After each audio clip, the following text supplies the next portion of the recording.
Bonjour bien-aimés, bonjour bien-aimés dans le Seigneur, chers frères et sœurs, c'est un nouveau jour.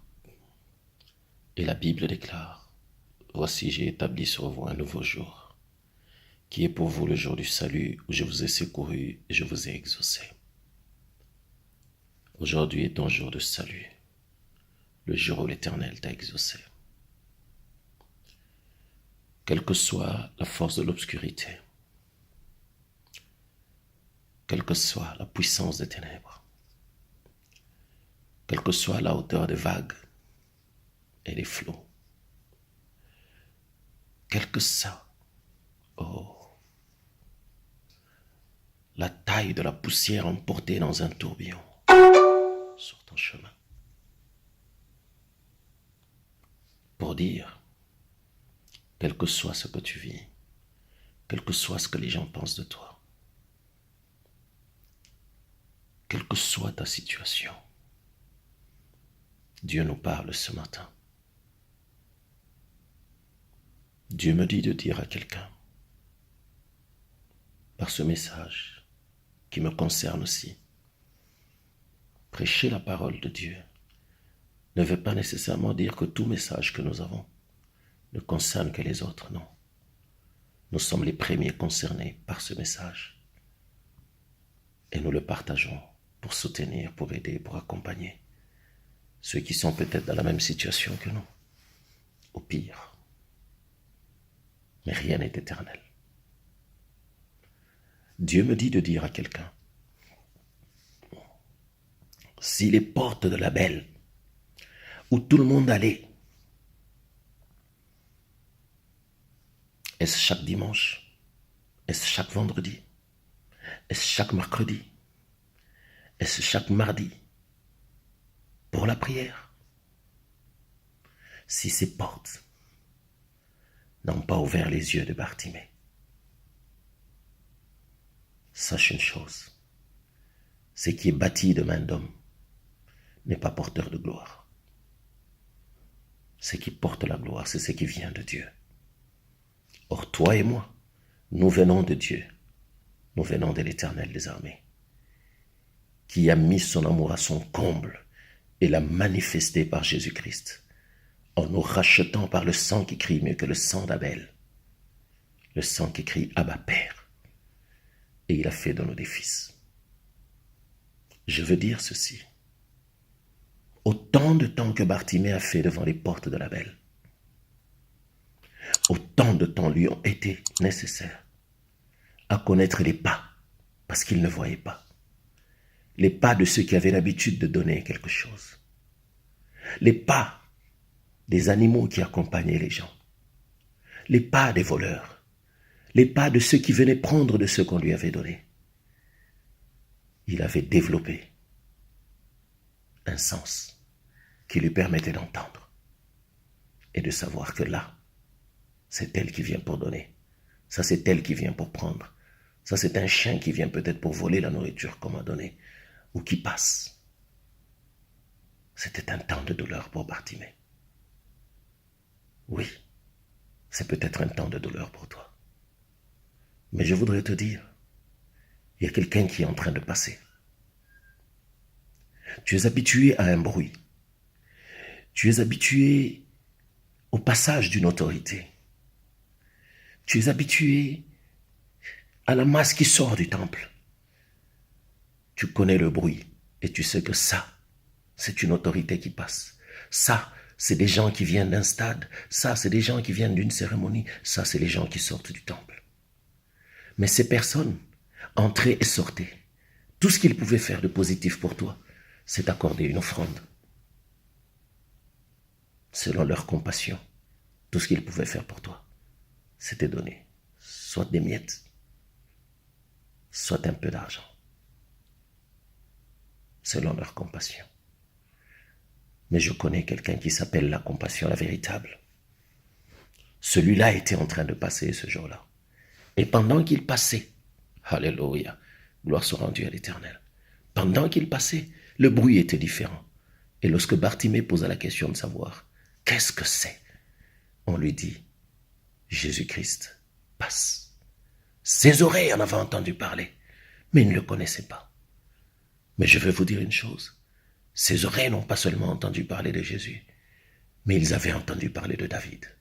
Voilà pourquoi Bartimée, cherchant le miracle, Bartimée n'a pas appelé Jésus selon qu'on le lui a présenté. Non, il a dit fils de David. Pourquoi il a dit fils de David? Il est allé chercher la promesse de Dieu, celle que Dieu avait faite à David. C'est dans ta maison que naîtra le salut. Il est allé le chercher parce que dans le bruit de la masse, s'il avait dit Jésus, beaucoup criaient Jésus, mais on ne les entendait pas. Il devait appeler la promesse. Comme on dit, il devait appeler les choses intérieures, le spirituel, pour que le miracle s'accomplisse. Et quand il a crié fils de David, on lui a demandé de se taire. La Bible dit qu'il cria davantage.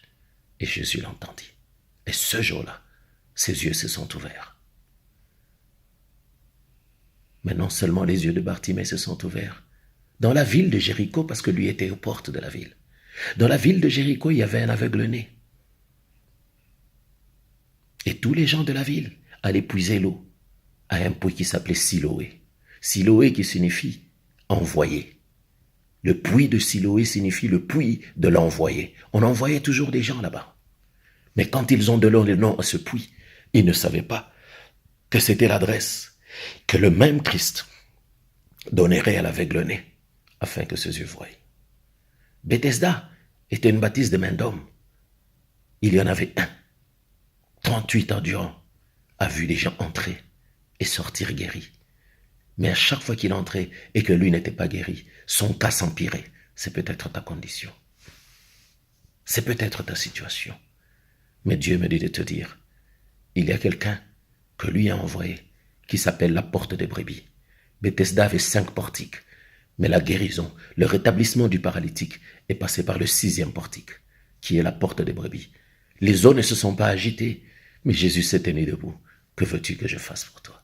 Je n'ai personne pour me jeter dans les eaux. Lui ne vient pas pour jeter les gens. Il vient pour les récupérer, les ramasser et les établir. Alléluia. Ce jour-là, un miracle s'est produit sans que les eaux ne s'agitent. Et le 6e portique a fait entrer la paralysie et l'homme a marché portant son lit. Je viens dire à quelqu'un, Alléluia. Dans la douleur de Jonas, face à la mort, son espérance a crié qu'il reverrait encore le saint temple de l'Éternel. Et des profondeurs des eaux, il a fini à Ninive.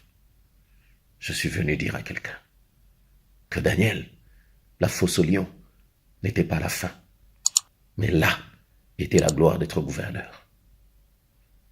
Je suis venu dire à quelqu'un, le langage de la femme de Job, Alléluia, c'était un langage d'oppression.